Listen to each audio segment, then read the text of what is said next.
This was a very controversial topic. We talked about it last week, but the question's here again. What are the prospects for marijuana legalization for recreational purposes this year? Anybody want to take a run at that? I see the biggest problem I see with that is that it's still illegal in the federal level. And the Obama administration did some presidential orders that allowed banks to take some of the money and allowed people to do that. And the Trump administration is starting to roll some of that stuff back. And so it's a very difficult business.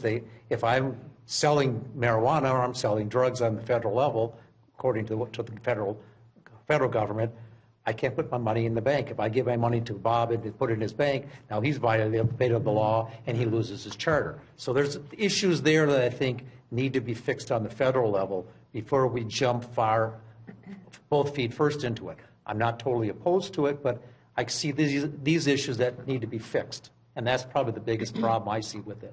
Senator Pappas? Yeah, I do support legalizing recreational marijuana. And we still have some issues with medical marijuana as well, because it's too expensive for some people who really need it and are on limited income. And I've had those people in my office talk to me about it.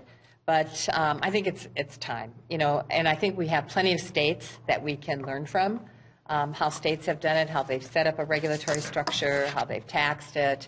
But I don't think it's going to happen this year. It's not a priority this year. It's going to happen this year? What do you say? Well, I don't think it will happen this year, but to Mike's points, and quite honestly, I would really struggle to ever vote in favor of it. I see us as fighting the opioid addiction. I see us as spending tens of millions of dollars to have people stop smoking. And now we're going to maybe talk about something that you legalize that you can get addicted to. And I just struggle with it. Fortunately, I agree with you. I don't think it's going anywhere this year, but